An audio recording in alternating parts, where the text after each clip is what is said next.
Retaliatory in nature is the argument, because the reason that the AP was barred, which they said was because they're not using the phrase Gulf of America, they're using Gulf of Mexico in line with their standards.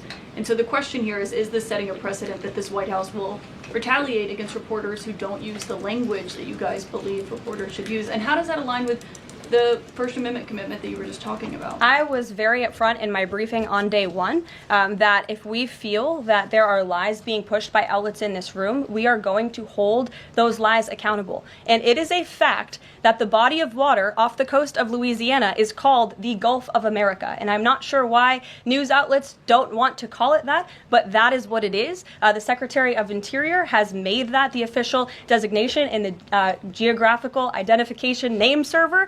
And Apple has recognized that. Google has recognized that. Pretty much every other outlet in this room has recognized that body of water as the Gulf of America. And it's very important to this administration that we get that right, not just for people here at home, but also for the rest of the world. Caitlin. Thanks, Caroline. I have a few things for you, but on the commitment by President Trump, he said that he and President Putin agreed to visit each other's respective nations.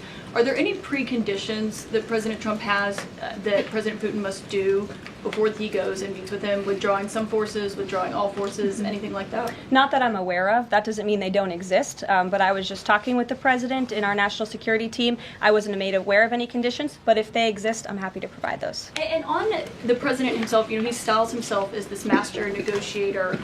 He is now deploying these negotiations, saying that they start immediately.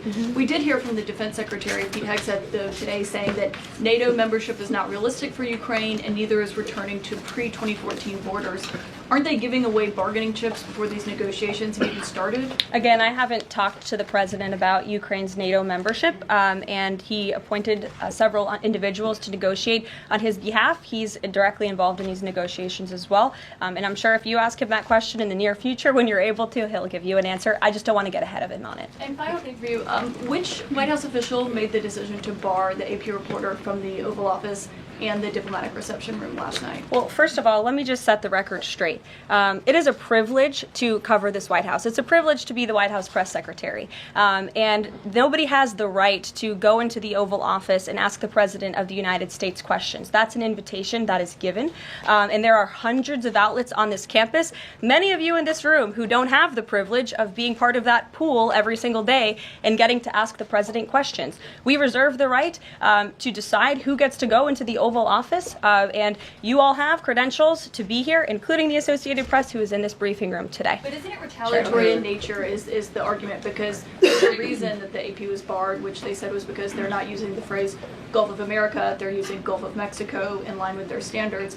And so the question here is this setting a precedent that this White House will retaliate against reporters who don't use the language that you guys believe reporters should use? And how does that align with the First Amendment commitment that you were just talking about? I was very upfront in my briefing on day one that if we feel that there are lies being pushed by outlets in this room, we are going to hold those lies accountable. And it is a fact that the body of water off the coast of Louisiana is called the Gulf of America. And I'm not sure why news outlets don't want to call it that, but that is what it is. The Secretary of Interior has made that the official designation in the geographical identification name server. And Apple has recognized that. Google has recognized that. Pretty much every other outlet in this room has recognized that body of water as the Gulf of America. And it's very important to this administration that we get that right, not just for people here at home, but also for the rest of the world.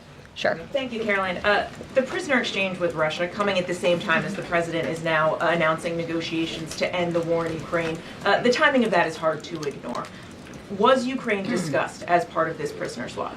I was not involved in those discussions, so I can't comment on whether that came up or not. What I can say is that this was a very good deal for the United States of America and for the rest of the world. As you know, we have confirmed that the Russian who will be returning home very soon, Alexander Vinnik, was a non-violent crypto criminal, and as part of this exchange, he has forfeited more than $100 million that he obtained in that illegal crime. And in exchange, of course, we got Mark Fogel, who is a middle school teacher who kissed the American soil, but kissed the ground last night when he returned to the United States of America. It was a great deal and a great day for our country, and I think everybody, regardless of political affiliation, agrees with that. And was Russia made aware ahead of time of the parameters that the administration and Secretary Hegseth was going to be announcing today? The NATO perimeters? Yes. I'm not sure. You'd have to ask Secretary Hegseth in the Defense Department on that, since he announced them. Jackie. Thank you, Caroline. Just to be clear, so when we're listening for a shift in position on U.S. policy, should we only listen to the president and maybe not the Secretary of Defense? Because what he outlined today would represent a shift in U.S. policy. I'm not saying that. I'm just saying I speak for the President of the United States behind this podium, and I will let him discuss that. Can you tell us any more about the next hostage releases? I understand another American's coming out today. Sure. I'm glad you asked. It speaks to President Trump's deal-making ability, and we can confirm the safe release of one American and two individuals from Belarus, one of whom worked for Radio Liberty. Out of respect for the privacy of these individuals, their request, we have no further details to announce on their identities, but we can confirm that one American was released today, and it's a remarkable victory on the heels of Mark Fogel returning to America last night. Anything on who the U.S. might be releasing in exchange? I don't have details on that at this moment. I don't have details on that at this moment. I do know that these three individuals have been released and are on their way home to their respective countries. Caroline, thank you so much. Can you explain how President Trump envisions the war in Russia and Ukraine coming to an end? Does he expect Ukraine to hand over all the territory in question? Again, these negotiations are ongoing. I will allow the president to divulge any red lines that he may set, but I think as deals in the past have come to fruition, the president has proven one of the things that makes him a very effective negotiator is not revealing what he's anticipating from both sides, but he is at the forefront of these negotiations in addition to the very qualified individuals who he's tasked with speaking to both President Putin and President Zelensky. And speaking of deals, a meeting with the President of the United States offers any foreign leader credibility.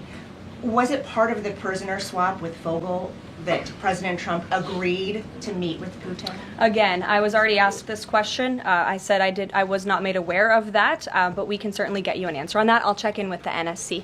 Sure, Monica. Thanks, Caroline. It's clear that this administration is dedicated to both truth and transparency. We know that with DOJ, but we also know that because this administration recently announced it's going to declassify the assassinations of Martin Luther King Jr., JFK, and RFK. I'm wondering, is it likely that we're going to see more information regarding the assassination attempts on the president's life while he was on the campaign trail?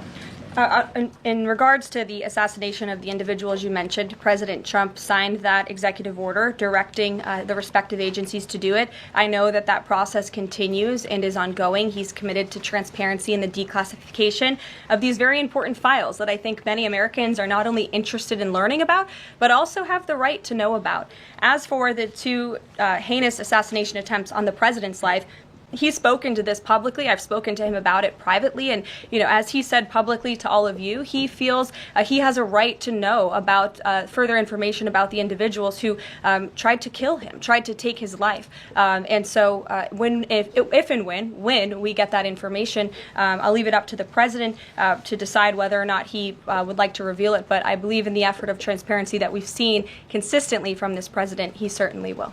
Daniel. Thanks, Caroline. I wanted to ask you about the $59 million that FEMA sent to New York City migrant hotels. Secretary Kristi Noem just put out a statement saying that she clawed back the full payment that FEMA activists unilaterally gave to NYC migrant hotels.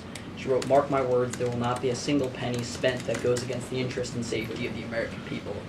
What does the response of the Trump administration send to any federal bureaucrats that are thinking about obstructing the president's agenda?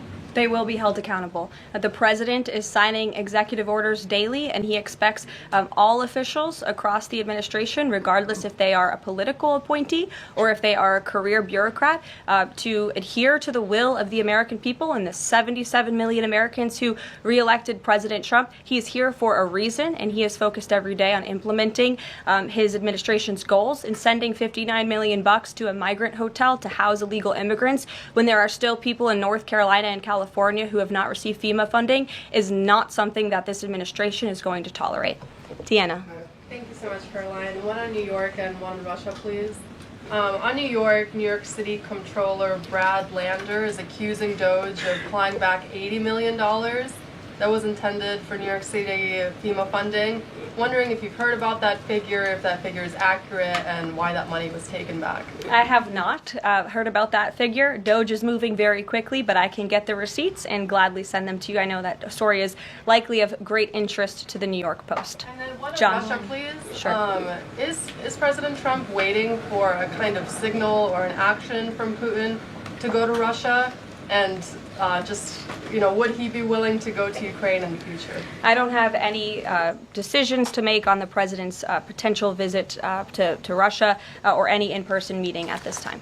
John. Thanks a lot, Caroline. Two questions, one on foreign policy, one on domestic policy. Following up on the president's call that he had with President Putin, does the president view Russia, does he view President Putin as an ally, as a partner, as a competitor, or as an adversary? I believe this nation views Putin and Russia as a great competitor in the region, at times an adversary, but as the president has said as well, he enjoys having good diplomatic relationships with leaders around the world, finding that common ground, also calling them out when they are wrong, and leading from a position of peace through strength. That's the president's greatest strength, and we've seen that again, time and time again.